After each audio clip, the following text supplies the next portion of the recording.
This Rey Star Wars movie might as well be called Star Wars Episode 10 at this point because it takes place 15 years after the events of Star Wars The Rise of Skywalker back in 2019, and it focuses on Rey as the central character of this story.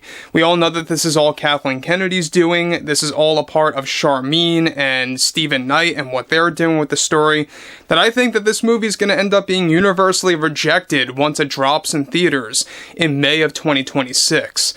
This is Mike Zero. Subscribe if you're new and like this video to see future updates. You can also follow me at Mike01. I thank you also very much for the great and kind support.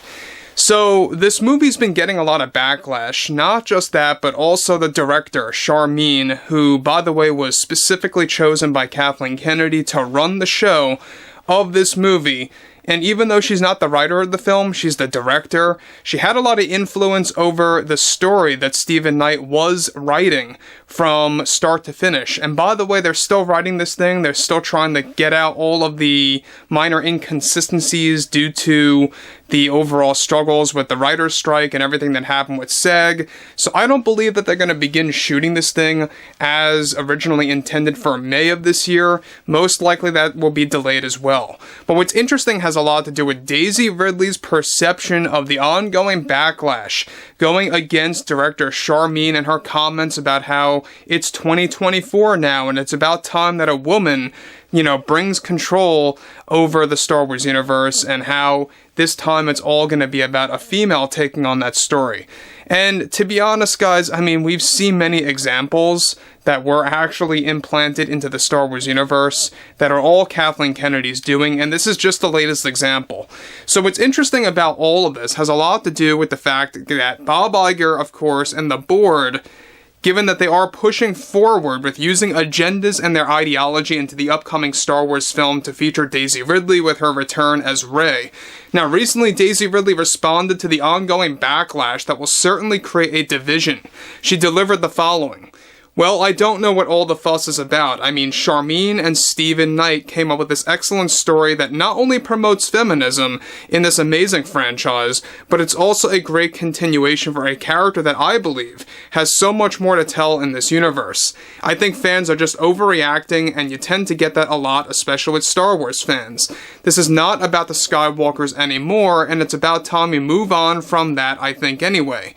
Rey is the new Skywalker of our time that I believe will deeply connect with new fans that will be introduced to Sharmeen's new direction of this massive franchise. People need to just chill out sometimes and play things cool. We have a long while until this film arrives, and it's going to be a painful couple of years keeping things secret on how well Rey will evolve in this next chapter. Sharmeen is the type of director we needed in Star Wars, and I stand by her side that it is about time we had a female director to take on these films and steer it in the right path for all new and old fans alike. She doesn't deserve the criticism that she is getting just because she is a woman. I dealt with this myself when working on the sequels, that I was the so-called Mary Sue, whatever that means. I guess it meant that fans weren't ready for someone to take Luke's place. What Sharmeen and Stephen Knight are creating is going to reshape Star Wars completely. It's going to be something that I am sure many will be divided over, and that's okay, because things like this take time to adapt to. We can't just cling to the old stories from George, and so that's why Kathy felt it was time to focus on Rey, since she's this young character, There are so many adventures to explore, and who knows, maybe we will make more than one film if things go well. I would like to see that. Now guys, before I get to the big conclusion about Daisy Ridley's view of the ongoing criticism over Sharmeen's comments about the new Jedi Order movie, or simply known as the Rey movie, which by the way is the latest example of Bob Iger's ideology spilling into this film. And it's not just Bob Iger, it's not just the board of directors. We have to point the finger at BlackRock, Vanguard, and State Street, the top shareholders over at Disney and many other companies and organizations out there, mind you, that are really funding all of this nonsense garbage getting thrown into these entertainment fields.